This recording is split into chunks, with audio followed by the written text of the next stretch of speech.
Hi all, ఈరోజు నేనైతే దొండకాయ పచ్చడి చేస్తున్నాను. చాలా సింపుల్గా చాలా ఈజీగా చేసుకోవచ్చు. ఫస్ట్ అయితే దొండకాయలు అలా రౌండ్గా కట్ చేసి పెట్టి దానికి తగ్గ పచ్చిమిర్చి అయితే తీసుకోవాలి. తర్వాత ఫస్ట్ ప్యాన్ తీసుకుని దాంట్లో ఆయిల్ వేసి ఫస్ట్ దొండకాయ అయితే ఫ్రై చేసుకోవాలి. దొండకాయలు హాఫ్ వరకు వేగిన తర్వాత అందులో మనం పచ్చిమిర్చి అండ్ చింతపండు వెల్లుల్లి అయితే యాడ్ చేసుకోవాలి. సో ఒకసారి అలా కలిపేసుకొని దాన్ని మూత అయితే పెట్టుకొని మంచిగా మగ్గనివ్వాలన్నమాట.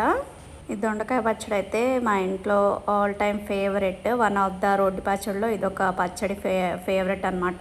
సో వేగిన తర్వాత దాన్ని మిక్సీ గిన్నెలోకి కొంచెం సాల్ట్ యాడ్ చేసుకొని మిక్సీ పట్టేసుకోవాలి. తర్వాత అదే ప్యాన్లో ఇంకొంచెం ఆయిల్ యాడ్ చేసుకొని పోపు దినుసులు, ఎండుమిర్చి అండ్ ఉల్లిపాయ మీకు నచ్చితే వేసుకోండి, లేదంటే లేదు. అండ్ కొత్తిమీర యాడ్ చేసుకొని కొంచెం పచ్చివాసన పోయే వరకు ఫ్రై చేసుకోవాలంటే ఆ దొండకాయలు ఏమైనా పచ్చి ఉంటే వేగిపోద్ది అనమాట. మన దొండకాయ పచ్చడి అయితే రెడీ అయిపోయింది.